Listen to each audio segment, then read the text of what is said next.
사랑하는 성도 여러분, 오늘도 함께 예배 드리시는 여러분의 신령 위에, 여러분들의 가정 위에 우리 하나님의 놀라우신 사랑과 은혜와 평강과 축복이 충만히 넘치기를 간절히 주님의 이름으로 축원드립니다. 여러분, 우리는 인생을 살아가면서 여러 가지 고난을 겪게 됩니다. 또한 여러 가지 어려운 상황들을 만나게 됩니다.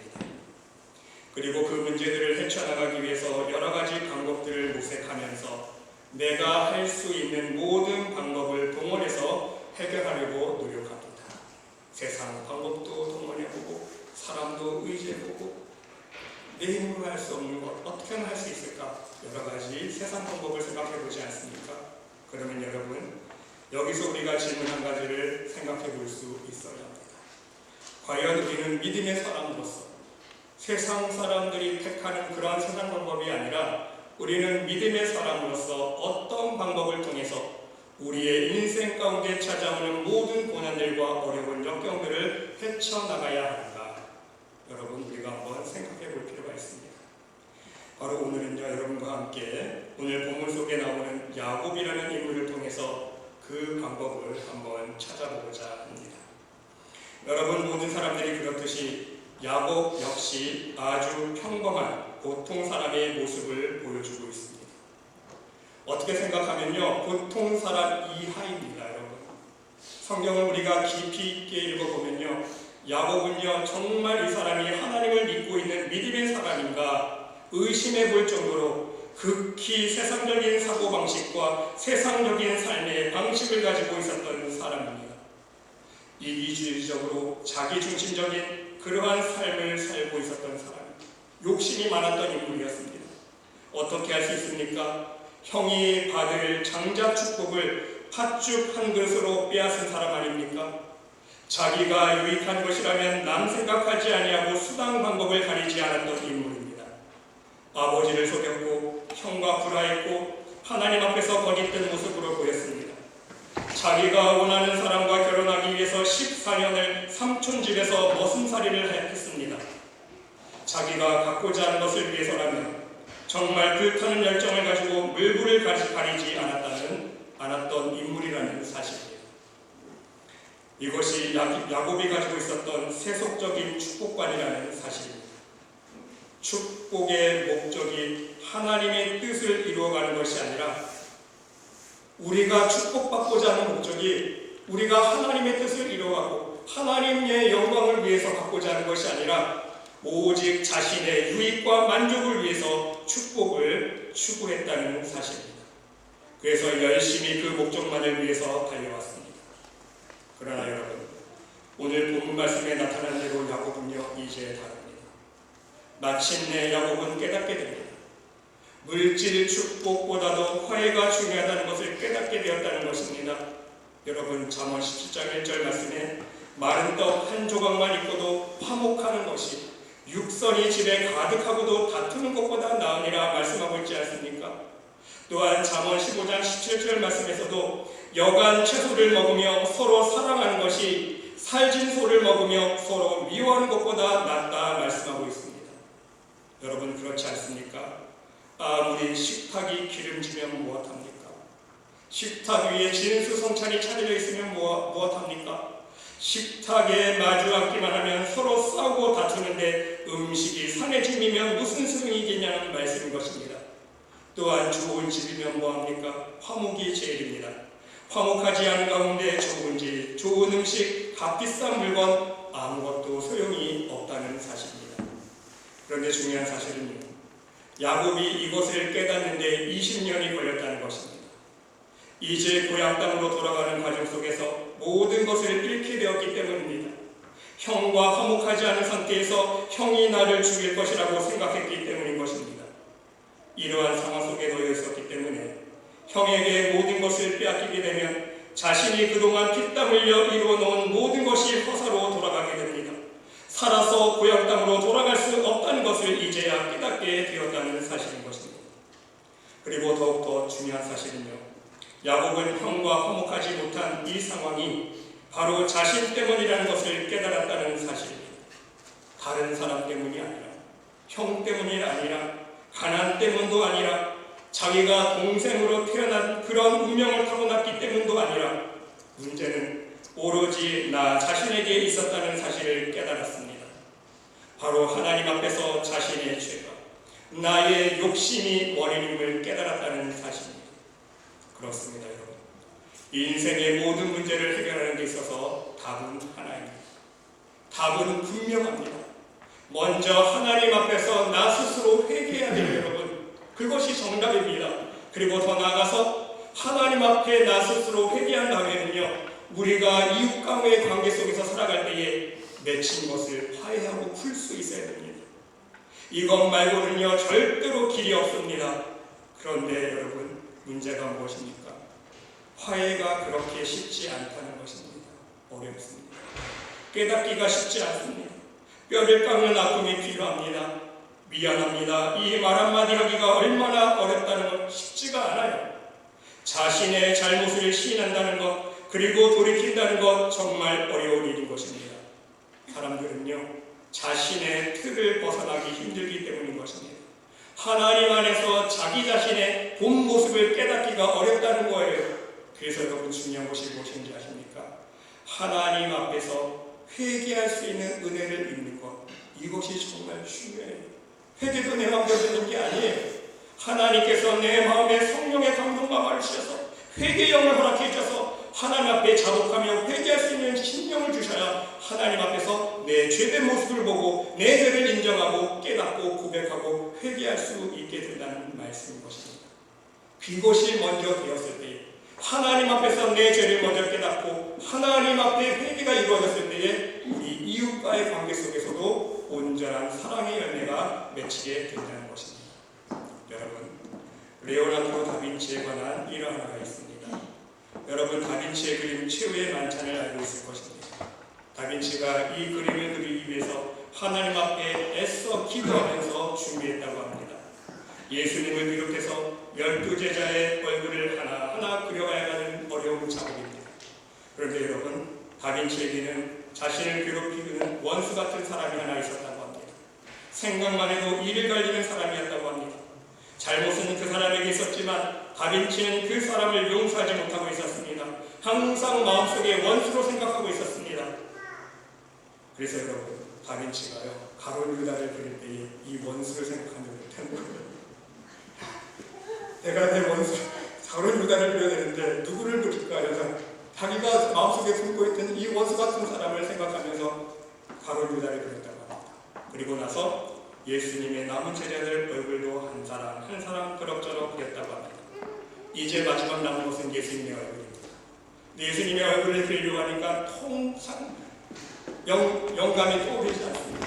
그림이 그려지질 않습니다. 몇 달이 지나고 몇 해가 지나고 아무리 기도를 해도 예수님의 얼굴이 그려지지가 않습니다. 그러던 어느 날 아주 정말 높은 수도승 하나가 지나는 길에 다빈치의 화실을 들렸다고 합니다. 그리고 다빈치의 고민을 듣고 이 수도사가 다빈치에게 조언을 한마디 해줍니다. 당신이 마음속에 품고 있는 그 원수를 용서하지 않는 한 당신은 예수님을 만날 수가 없을 것입니다. 그 원수를 용서하지 않는 한 당신은 예수님의 얼굴을 그릴 수 없을 것입니다. 수도승이 떠난 다음에 다빈치는요 그 자리에 엎드려서 하나님 앞에 회개를 했습니다. 회개하면서 자기가 미워하던 그 원수 같은 사람을 위하여 기도했습니다. 하나님, 제발 이 원수 같은 사람을 용서하여 주시옵소서. 내가 마음속으로 용서하고 하나님 제발 이 사람을 축복하여 주시옵소서. 간절히 회개 기도를 하는데 갑자기 마음이 뻥 뚫리면서 하나님 앞에 하나님의 사랑의 기운이 자기 마음속에 임하는 것을 느꼈다고 합니다. 그제서야 바로 예수님의 얼굴을 제대로 그릴 수 있었다는 간증인 것입니다. 여러분, 그렇습니다. 때로는 우리는요 하나님께 회개함 없이 하나님 앞에 도움을 받으려고 합니다. 하나님 앞에 회개함 없이 하나님의 은혜를 간구하려고 합니다. 또한 더 나아가서 사람과 화목함 없이 무엇인가를 이루어보려고 했습니다. 그러나 여러분, 우리가 먼저 하나님 앞에 우리의 죄의 문제를 해결하지 못하고 우리의 이웃과의 막힌담을 해결하지 못하면 아무 일도 진행할 수 없다는 사실을 명심하시기를 바랍니다. 하나님이 인정하시지 않기 때문이에요. 우리 예수님께서도 말씀해 주시지 않았습니까? 예물을 제단에 드리려다가 거기서 내 형제에게 원망 드릴 만한 일이 생각나거든 어떻게 하라고요? 예물을 제단에 두고 드리지 말라는 거예요. 왜? 하나님이 안 받으실 거니까. 먼저 예물을 제단에 두고 어떻게 하라고요? 먼저 가서 형제와 화목하고 그 위에 와서 예물을 드리라. 먼저 막힌 담을 허물어야 된다는 거예요. 그래야 하나님께서 우리가 예물뿐만 아니라 하나님 앞에 예배 드릴 때, 하나님 앞에 기도를 드릴 때, 하나님 앞에 우리가 헌신하고 봉사할 때에 모든 그러한 봉사의 향기, 기도의 향기, 예배의 향기가 하나님 앞에 상달된다는 사실인 것입니다. 여러분, 인간의 고민에는요, 상대적인 고민과 절대적인 고민 두 가지가 있습니다. 지금 야곱은요, 여전히 상대적인 고민에 빠져 있습니다. 무슨 뜻입니까? 사람 눈치만 보고 있다는 거예요. 지금 형의 눈치만 보고 있다는 거예요. 인간관계에만 신경 쓰고 있다는 것입니다. 그래서 막상 여러분, 하나님께 회개할 때도 어려움이 겪지 않습니까? 하나님, 내가 화해를 청할 때에 상대방이 나에게 어떻게 나올까요? 하나님 앞에 기도하면서도요, 사람 눈치만 봅니다. 하나님, 내가 미안하다고 사과할 때에 저 사람은 나를 어떻게 취급할까요?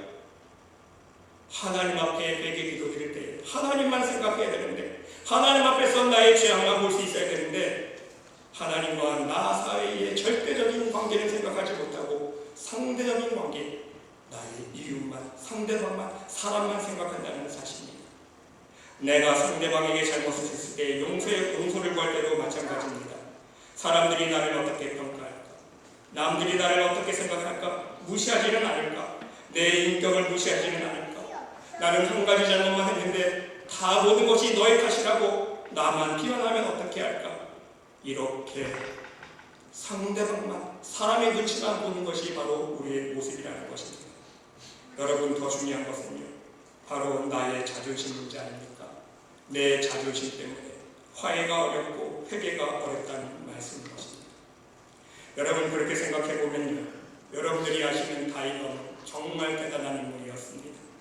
다윗은요, 온 백성을 다스리는 왕의 입장에서 엄청난 죄를 짓지 않습니까? 박세바를 범하는 하나님 앞에서 큰 죄악을 범하게 되는데, 인간적으로 볼 때는요, 최고의 권력 자리에서 자신의 죄를 고백하기 정말 어려운 상황이었지만, 그럼에도 불구하고 다윗은요, 엎드려져서 하나님 앞에 고백합니다. 자백합니다. 하나님, 내가 하나님 앞에 죄를 지었습니다. 사람들이 멸시하던 돌을 던지던 침을 뱉던 그는 상관하지 않았던 거예요. 사람을 신경 쓰지 않았습니다. 오직 하나님 앞에서 자기가 죄를 지었고 죄인이라는 사실을 깨달았기에 하나님 앞에 엎드려 자기의 죄를 고백하고 있는 것 아닙니까? 진정한 용기가 있는 거예요.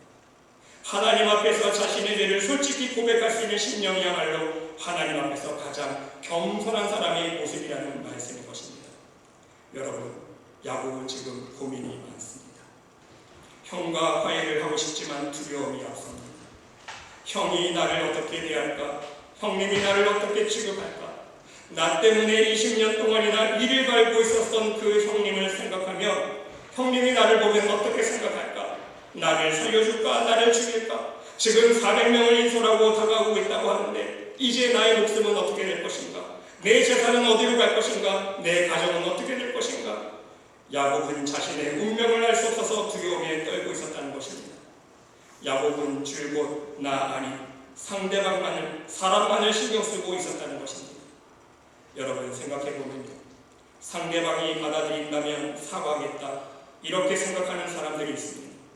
이것은 결코 바람직한 태도가 아니라는 것입니다. 상대방이 무슨 반응을 하든 상관하지 않아야 합니다. 죽이든 살리든 물어볼 것 없습니다. 상대방은 상대방이고 나는 나입니다. 상대방의 반응은 하나님께 맡기고 나는 나의 할 도리만 하면 되는 것입니다. 그런데 오늘 본문에 나타난 야곱은 그렇게 하지 못했습니다. 야곱은 또 머리를 굴립니다. 또 인간적인 방법을 사용하고 있다는 사실입니다. 어떻게 했습니까? 먼저 사자를 보냅니다. 형님의 마음을 떠보겠다는 것 아닙니까? 그리고는 무리를 두 대로 나누었습니다. 이쪽을 치면 저쪽으로 도망가겠다는 생각입니다. 도망갈 길을 열어놓고 상대방의 반응을 살피겠다는 약삭빠른 생각입니다. 더 나아가서 선물 공세를 펼칩니다. 선물을 먼저 보냅니다. 그것도 여러 차례 보냅니다. 웬 양이냐, 웬 소냐 하고 물어보면 야곱이라는 사람이 형님에게 보내는 예물입니다 하고 대답하게 합니다. 거듭 예물을 보냈습니다. 그렇음에도 불구하고 여전히 야곱의 마음은 편하지가 않습니다. 여전히 불안합니다. 어떤 수단을 써도 어떤 인간적인 방법을 써도 안 될 것 같습니다. 마음속에 불안함이 가시질 않습니다. 그런데 여러분, 정말 감사하게도요, 마침내 야곱은 지금 절대적인 고민으로 들어가고 있습니다. 이제는 더 이상 사람이 아닌 하나님 앞에서 자신을 돌아보는 절대적인 고민을 하게 되었다는 것입니다. 자신의 인생 속의 최대의 위기의 순간에 지금 형님이 나의 재산을 다 빼앗고 나를 죽이면 자기 인생은 끝나는 거예요. 그렇죠? 자기 평생 모아온 재산도 소용이 없어요. 자기 자녀도 소용없고요. 자기가 사랑하는 아내도 지금 야곱을 위로해 줄 수 없는 상황입니다. 그래서 여러분 23절로 24절의 말씀을 보니까 그들을 인도하여 시내를 건너가게 합니다. 그의 소유도 건너가게 하고 야곱이 어떻게 합니까? 자기 소유와 자기 가족 먼저 다 보내고 나서 홀로 남았더니, 홀로. 무슨 뜻입니까? 여러분? 정말 중요한 의미가 나와 있습니다. 자기 홀로 남아 있습니다. 지금 혼자입니다. 아무도 야곱을 위로할 수가 없습니다. 아무도 지금 야곱을 도와줄 수 없는 상황입니다. 이러한 결정적인 순간에 야곱이여 지금 다시 하나님을 바라보게 되는 순간이라는 거예요. 홀로 남아서 하나님 앞에서 자신의 인생을 돌아보는 시간을 가지게 되었다는 뜻입니다. 감사하게도 야곱은요, 그 시간, 홀로 남겨진 시간, 다시 한번 하나님을 붙잡는 순간 하나님을 만나게 됩니다. 야곱은요, 혼자 남아서 베델의 약속을 기억했을 것입니다. 야곱이 형을 피해 삼촌집으로 도망할 때에 하나님께서 돌베개를 베고 있는 그 야곱에게 꿈에 나타나셔서 보여주신 게 무엇입니까? 약속해 주신 말씀이 있습니다. 너의 누운 땅을 내 자손에게 내가 주겠다. 너는 무사하게 돌아오리라. 내가 너와 함께하리라.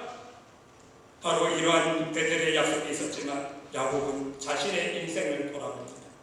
홀로 돌아봅니다. 하나님은 약속해 주셨지만, 축복의 언약을 주셨지만 자기의 삶을 돌아볼 때에 약속을 받은 만큼 하나님 앞에 의롭게 살지를 못했습니다. 그 약속을 따라 살지 못했습니다. 하나님만을 의지하지 못했고 오직 인간적인 방법과 세상적인 방법을 의지하며 살아왔습니다. 자기 스스로 생각해 보아도 그 축복을 받을 만한 자격이 되지 못했다는 것입니다. 왜? 하나님 앞에 부끄럽게 살아왔기 때문인 것입니다. 그래서 지금의 상황이 불안하기 짝이 없다는 거예요. 답답하고 괴로웠다는 것입니다. 그러한 가운데서 야곱은요, 자신에게 마지막으로 남은 희망은 하나님밖에 없다는 것을 기억하면서 다시금 하나님을 붙잡으려고 하나님 앞에 홀로 남았다는 사실인 것입니다. 이제 홀로 남은 상황 속에서 야곱은 하나님과의 관계 개선을 해야 하고 하나님께 대한 믿음의 확정이 필요했다는 것입니다. 여러분 잠언 16장 17절의 말씀에 보면 사람의 행위가 여호와를 기쁘시게 하면 그 사람의 원수라도 그로 더불어 화목하게 하시느니라 말씀하고 있지 않습니까? 야곱은요 지금 이 말씀을 붙잡아야 했다는 사실입니다. 여러분 진정 진리의 말씀 아닙니까? 원수와 화목하게 되는 것 선물 가지고 안 돼요. 원수와 화목하게 되는 것 물질의 힘으로 해결될 일이 아니라는 것입니다. 원수와 마주 앉아서 타협한다고 합성한다고 해결될 문제가 아니라는 거예요. 정치적으로 공모술수를 잘 쓴다고 해결될 문제가 아닙니다. 말 한마디 사과한다고 해결될 문제가 아니라는 것입니다. 사람의 행위가 여호와를 기쁘시게 하면 그랬어요. 우리의 행위가 바로 우리의 믿음이 하나님을 기쁘시게 하면 원수와도 화목하게 할 수 있다는 말씀, 이것을 우리는 기억할 수 있어요. 어떤 행위입니까? 하나님 앞에서 우리의 심령이 먼저 거듭나야 된다. 거듭난 심령을 가지고 우리의 삶 속에 회개합당한 열매를 맺을 수 있어야 됩니다. 온전한 믿음으로 하나님 앞에 순종하는 삶을 살 수 있어야 돼요. 이것이 바로 하나님과의 관계가 회복되어야 된다는 거예요. 하나님과의 관계가 먼저 회복되어지고 개선되어지면 인간의 문제는 해결되는 이해가 되십니까? 하나님과의 관계가 먼저 개선이 될 수 있을 때에 우리가 인간적인 방법을 노력하지 않습니까? 그 방법 속에 효과가 드러나는 거예요. 열매가 맺히는 거예요. 하나님과의 관계가 개선되지 못하고 회복되지 못한 가운데 아무리 인간적인 방법으로 구하고 찾고 두드려보세요. 일만 안 되고 막힙니다. 이해가 되세요?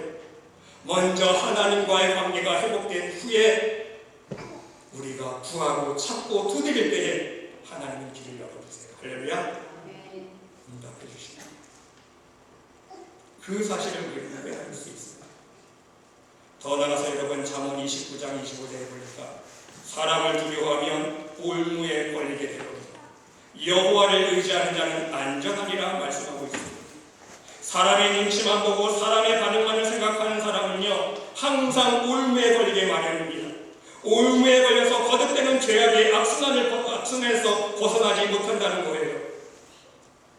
야곱은 지금 이 순간 이 생각을 해석하는 것입니다. 여호와를 의지하는 사람은 안전하리라. 지금 자기가 죽을 상황이잖아요. 10중 8구 형이 나를 죽일 것 뻔한데 자기 재산 다 뺏어갈 것 뻔한데 하나님을 의지하는 사람은 안전하리라. 바로 하나님과의 관계 개선을 하고 근본적인 믿음의 문제로 다시 돌아가야 했던 야곱이 하나님과 씨름을 하고 있다는 사실인 것입니다. 그러고 보면 여러분 야곱의 일생은 씨름하는 역사였습니다. 항상 사람과 씨름하지 않았습니까? 사람과 씨름해서 남을 넘어뜨리는 삶을 살았습니다. 내가 얻고자 남에게 손해를 입혔습니다. 내가 살려고 다른 사람을 죽여야 했습니다. 그러나 오늘 본문 말씀 속에서는요 야곱의 영적인 승리가 믿음의 승리가 있다는 사실입니다. 알고 보면 여러분 야곱은 패했습니다. 하나님을 이길 사람 없어요. 야곱이 패한 싸움이지만 천사가 내리침으로써 허벅지 관절이 환도뼈가 위골 냈지만 영적으로는요 믿음의 승리라는 거예요. 이해가 되십니까? 하나님께서 손들어 주신 것에 내가 네 믿음을 보고 그래 네가 이겼다. 하나님 이길 사람 없지만 하나님은 야곱의 믿음을 보시고 야곱을 손들어 주신 거예요.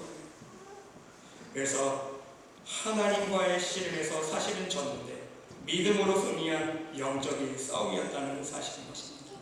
여러분 어거스틴의 유명한 말이 있습니다.